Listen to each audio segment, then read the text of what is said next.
눈에 보이는 것은 다 사라지는 것입니다 라는 말씀으로 함께 은혜를 나누겠습니다. 예수님은 이 땅에 살고 있는 우리에게 참된 본향을 알려주려고 오신 분입니다.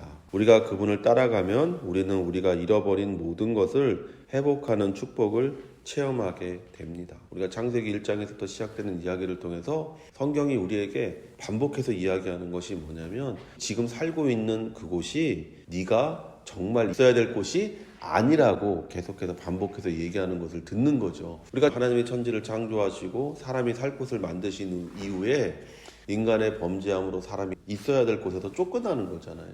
그리고 돌아갈 수 없도록 그 돌아오는 것을 막기 위해서 불칼을 가진 천사들이 원래 우리가 돌아가야 할 곳을 지키고 있다라고 얘기하는 것을 보는 것이죠. 창세기에서부터 우리가 말라기에까지 이야기를 보면 끊임없이 네가 말씀 안에 거할 때 네가 원래 있어야 될 곳에 있고 네가 말씀을 떠나게 되면 원래 있어야 될 곳에서 쫓겨나서 회개하면 다시 돌아오고 하는 것이 계속 반복되는 것을 보잖아요. 크게는 우리가 애굽에서 그리고 바벨론에서라는 이 두 가지의 큰 줄기가 있고, 작게는 우리가 사사기나 이런 것들을 통해서 보면 그들이 하나님의 말씀을 지키지 않을 때 압박받고 고통받고 또 죽임을 당하고 때로 기근과 여러 가지 질병 가운데 있는 것을 우리가 보지요. 그리고 나서 그들이 회개했을 때 하나님께서 사람을 보내셔서 그들을 다시 구원하시고 그 모든 것에서 자유하게 하시고 그들이 원래 누려야 될 것들을 누리게 하시는 이 작은 이야기들로 계속해서 그것이 반복된다는 것을 우리가 읽을 수가 있죠. 그리고 신약에 와서는 예수님이 이 땅에 오셔서 이제 우리에게 그것을 단도직입적으로 말씀하시는 것이죠. 회개해라, 천국이 가까이 왔다. 너네가 원래 있어야 될 곳이 가까이 왔으니까 이제 회개하고 누구든지 그리로 들어오라, 이렇게 얘기하는 것이죠. 그리고 그 들어가는 유일한 길이 예수 그리스도의 십자가의 죽으심과 부활을 믿는 그 믿음이다 라고 얘기하는 것을 보는 것이죠. 마태복음 23장에서 7번이나 바리새인과 서기관들에게 화 있으신저라고 말씀하신 이유가 무엇입니까? 그들이 외식하는 자들, 즉 위선자들이라는 것이었습니다. 그들은 자기의 이익과 정욕과 욕심을 종교의 경건한 모습으로 위장하고 사는 자들이었어요. 그들은 자기를 부인한 게 아니에요. 자신의 이익을 위해서 살았어요. 그래서 위선자들인 거예요. 그들은 자기 십자가를 지려고 하지 않았어요. 도리어 자기 십자가를 남에게 지우려고 했어요. 그러니까 위선자들인 것이죠. 그는 주님을 따르는 것이 아니라 주님이 자신이 원하는 것을 이루어주기를 원했어요. 그러니까 위선자들인 거예요. 결코 자기 안에서 일어나는 죄의 본성을 죽이지 못하는 자들이었습니다. 자기를 부인한다는 것이 바로 자기 안에서 일어나는 죄의 본성을 죽이는 거잖아요. 내가 원하는 걸 하지 않으려고 하는 것이 자기를 죽이는 거잖아요.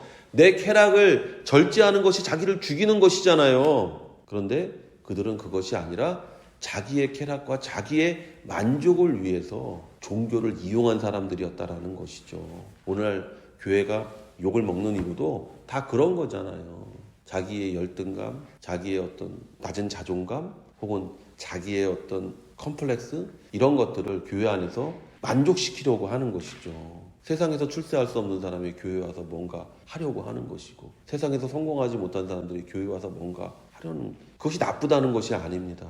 그러나 들어와서 제일 먼저 교회 안에서 해야 되는 것은 회개하고 첫째로 자기를 부인하는 것이고, 자기의 그 상황을 짊어지고 그럼에도 내가 예수님을 따르는 삶을 살 때 우리가 진정한 천국을 체험하는 것이고 천국을 향유하는 그와 같은 인생이 되는 줄로 믿습니다. 바리새인과 서기관들은 사람에게 인정받고 칭찬받으려는 위선과 거짓의 마음을 가졌다는 거예요. 그래서 사람들 보는 데서 그냥 금식하고 힘들어하는 척 했다는 거죠. 왜 이렇게 힘드세요?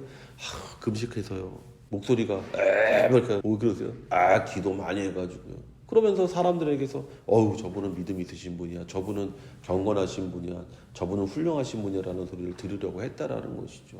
예수님은 우리에게 그 반대로 얘기했잖아요. 금식하면 머리에 기름 발라, 기도하면 아무도 모르는 데 가서 기도해 하고 예수님께서 우리에게 말씀하시는 이유가 바로 그거죠. 예수께서 성전에서 나와서 가실 때에 제자들이 성전 건물들을 가리켜 보이려고 나아오니, 예수님께서 외식하는 자들을 경고하는 말씀을 하신 곳이 마태는 성전이었다고 말하고 있어요.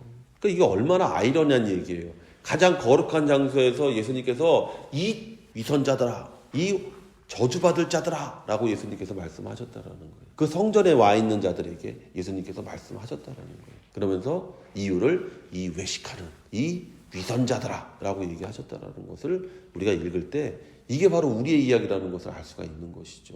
이게 바로 우리의 이야기고 우리를 향해서 예수님께서 지적하고 말씀하시는 것이라는 것을 알 수가 있는 것이죠.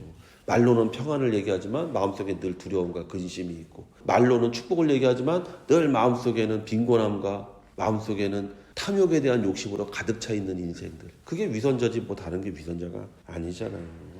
그리고 그 성전에서 예수님이 나오실 때 제자들은 예수님에게 성전 건물을 가리켜 보이려고 했다는 것입니다. 제자들의 마음은 이제 예수님이 이스라엘 왕이 되실 때가 다가왔다는 강한 확신을 가지고 있었습니다. 그들은 예수님이 이스라엘 왕이 되어 자신들을 높은 위치에 올려주실 것이라는 희망과 기대를 품고 있었어요. 제자들이 바리새인과 서기관들과 동일한 마음과 생각을 가지고 있었다는 것을 우리가 보는 거예요. 제자들이 예수님이 성전에 나오는데 일부러 성전을 보게 한 거예요. 보세요, 성전 끝내주죠. 예수님한테 이렇게 얘기하고 예수님께서 얘들이 지금 뭘 하는 거야? 라고 얘기하시는 거죠. 왜 그렇게 했냐? 제자들 마음속에 지금 꿈이 막 기대가 막 부풀어 오르는 거죠. 이제 예수님께서 예루살렘에 들어오셨으니까 예루살렘에서 왕이 되실 거야 하는, 예수님이 보세요, 이게 당신 겁니다, 이렇게 얘기하려는 거죠. 그런데 예수님은 그런 거에 관심이 없다라는 것을 우리가 다음 구절에도 얘기하는 것을 보잖아요. 우리가 제자들의 상태를 보면 제자들이 왜 예수님한테 이것을 보이려고 했는지를 알 수가 있는 것이죠. 길가에서 계속해서 제자들이 싸웠다고 마가는, 누가는 기록하고 있어요. 왜 싸웁니까? 누가 크냐? 예수님이 왕이 됐을 때 누가 크냐라고 싸웠다라는 것을 우리가 성경을 계속해서 읽으면 그것이 계속해서 나오는 것을 보잖아요. 그러니까 예수님이 십자가에서 죽을 때 얼마나 많은 사람이 낭망했겠어요. 실제로 낭망했다고 성경은 기록하고 있고 그들은 실망했다고 기록하고 있어요. 그러니까 예수님한테 보십시오, 이게 당신 겁니다. 이제 마귀가 예수님을 시험했던 그 시험을 그대로 하고 있잖아요. 돌을 떡덩이로 만들어 드십시오. 성전에서 뛰어내려서 천사가 너를 바치면 사람들이 너 다 좋아할 거야. 그리고 세 번째, 너 나한테 절해. 그럼 내가 너 다 줄게. 지금 마귀가 제자들을 이용해서 똑같은 유혹을 예수님께 하잖아요. 우리가 교회 안에서 다른 마음을 가지고 오면 진짜 봐야 될 거를 못 보는 거죠. 예수님이 하시는 말씀의 의미를 정확하게 이해를 못하는 거죠.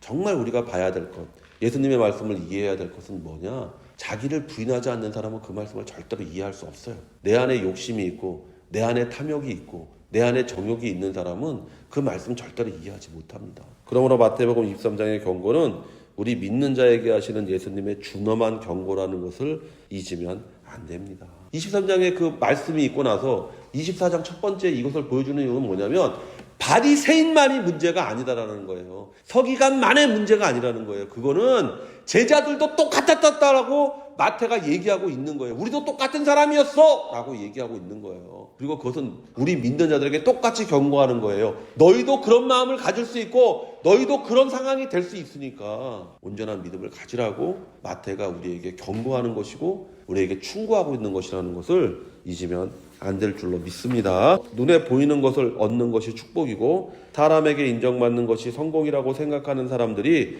우리 가운데 있다면 그 사람이 바로 바리새인이요 서기관인 거예요. 로마서 8장 24절에서 25절에 우리가 소망으로 구원을 얻었음에 보이는 소망이 아니니 보는 것을 누가 바라리요? 만일 우리가 보지 못하는 것을 바라면 참음으로 기다릴지니라. 바울이 얘기합니다. 야, 눈에 보이는 걸 얻으려고 우리 이렇게 힘들게 사는 거 아니야. 눈에 보이는 거 내가 가지려고 이렇게 고통받는 거 아니야. 눈에 보이는 거 가지려고 내가 이렇게 환난과 박해당하는 거 아니야. 눈에 보이지 않는 것을 얻기 위해서 내가 지금 이렇게 고통과 환난과 순교의 위기 앞에 있는 거야 라고 바울이 우리에게 얘기하잖아요. 그러면서 우리에게 충고합니다. 참아! 인내해야 돼. 눈에 보이는 것 얻지 못하는 것, 그것 때문에 아파하지 말고 눈에 보이지 않는 것을 얻지 못한 것 때문에 괴롭고 힘들어해야 된다라고 바울이 우리에게 충고하고 있는 거잖아요. 우리는 눈에 보이는 것을 위해 살아가는 인생이 아니라 눈에 보이지 않는 하나님의 나라를 위해 살아가는 인생이라는 것을 잊으면 안 돼요. 히브리서 11장 15절에서 16절에 그들이 나은 바 본향을 생각하였더라면 돌아갈 기회가 있었으려니와 그들이 이제는 더 나은 본향을 사모하니 곧 하늘에 있는 것이라. 이러므로 하나님이 그들의 하나님이라 일컬음 받으심을 부끄러워하지 아니하시고 그들을 위하여 한 성을 예비하셨느니라. 믿음을 가진 사람들의 특징이 뭐냐? 자기가 태어난 곳을 본향이라고 생각하지 않았다라는 거예요. 만약 그것이 본향이라고 생각했다면 그들은 돌아갈 수 있었을 것이다 라고 얘기하잖아요. 아브라함은 갈대아 우르로 돌아갈 수 있었어요. 야곱도 돌아갈 수 있었고 이삭도 돌아갈 수 있었어요. 그러나 그들은 돌아가지 않았어요. 왜요? 그들은 하나님이 예비한 눈에 보이지 않는 한 성이 있다고 생각한 거예요. 거기가 우리의 진짜 본향이라고 생각했더라는 거예요. 그러면서 그곳에서 참고 인내하며 살았다는 거예요. 그러니까 하나님께서 그것을 보시며 뭐라고 얘기했냐? 나는 너희가 내 백성이라는 것이 부끄럽지 않다. 내가 너희 하나님이라는 것이 부끄럽지 않다라고 얘기하셨다고 히브리서 기자가 우리에게 얘기하고 있는 거예요. 하나님이 우리를 부끄러워하지 않습니다. 어떨 때 우리가 정말 눈에 보이지 않는 하나님의 나라를 위해 살아갈 때, 그때 우리가 하나님의 아들이라 일컬음을 당하는 것을 우리도 부끄럽지 않고 하나님이 우리의 하나님이라는 것을 하나님도 부끄러워하지 않을 것이다라고 히브리서 기자가 우리에게 말하는 것을 듣게 되는 것입니다. 그러므로 제자들의 기대와 희망을 예수님은 깨부술 수밖에 없는 거예요. 자꾸 제자들은 눈에 보이는 것을 얘기하면서 보세요. 예수님 이렇게 얘기했지만 예수님은 아니다. 진짜 본향이 있다. 진짜 너희들이 가야 할 곳이 있다라고 말씀하시기 위해서 그것을 깨부시는 것을 봅니다. 대답하여 이르시되 너희가 이 모든 것을 보지 못하느냐? 내가 진실로 너희에게 이르노니 돌 하나도 돌 위에 남지 않고 다 무너뜨려지리라. 눈에 보이는 것은 그것이 아무리 신성한 것일지라도 다 부서지고 없어질 것입니다. 베드로후서 3장 10절에 그러나 주의 날이 밤에 도둑같이 오리니 그날에는 하늘들이 큰 소리와 함께 사라지고 원소들이 뜨거운 열에 녹으며 땅과 그 안에 있는 일들도 불태워지리라. 다 없어질 거다 얘기하는 거예요, 베드로가. 그리고 새로운 것이 하늘로부터 내려온다. 땅에서 지어지는 것이 아니라 하늘로부터, 우리 본향에서부터 그것이 내려온다. 그리고 그것이 진짜 우리의 본향이 된다. 우리는 그것을 바라며 지금 살고 있는 인생이라고 얘기하고 있는 거예요. 사람이 지금도 자랑하고 앞으로도 자랑할 많은 기념물이라 위대한 발명품이 있습니다. 그러나 그 모든 것들이 이 땅이 끝나는 날에는 사라지고 파괴되어질 것입니다. 지금 여러분은 그 사라질 것들을 위해 피와 땀과 눈물을 흘리며 살아가는 허무한 인생의 삶을 살고 있는 거예요. 없어질 걸 위해 살잖아요, 여러분. 여러분이 얼마나 많은 것을 가졌든 없어지잖아요. 그래서 흔히 우리가 뭐라냐, 빈손으로 와서 빈손으로 돌아간다고 얘기하는 의미가 바로 그거잖아요. 여러분이 이 땅에서 살면서 그렇게 얻으려고 했던 거 하나도 못 가지고 간다는 거예요. 영원히 사라지지 않을 것을 위해서 살아야 돼요. 이사야 51장 6절에 너희는 하늘로 눈을 돌며 그 아래의 땅을 살피라. 하늘이 연기같이 사라지고 땅이 옷같이 헤어지며 거기에 사는 자들이 하루살이같이 죽으려니와 나의 구원은 영원히 있고 나의 공의는 폐하여지지 아니하리라. 뭘 위해 살라는 겁니까? 하나님을 위해 살 때 너희가 영원히 살아남게 될 거라고 얘기하는 거잖아요. 그거를 신약에서는 영생이라고 얘기하잖아요. 그러니까 예수 그리스도를 믿을 때 영생을 사는 거예요. 예수 그리스도를 믿는다는 건 다시 말씀드리지만 자기를 부인하고 자기 십자가를 지고 예수님을 따르는 것이 예수를 믿는 거예요. 말로 믿습니다가 아니라 끊임없이 매일같이 날마다 내 무릎을 쳐서 하나님 앞에 무릎 꿇리는 인생이 바로 자기를 부인하고 자기 십자가를 지고 주님을 따르는 삶이라고 얘기하고 있는 거예요. 이 땅에 사라질 먹고 입고 마시는 것에 마음을 두지 마시고 성령 안에서의 의와 평강과 희락에 천국의 마음을 두고 사는 성도가 되시기를 예수의 이름으로 축원을 드립니다.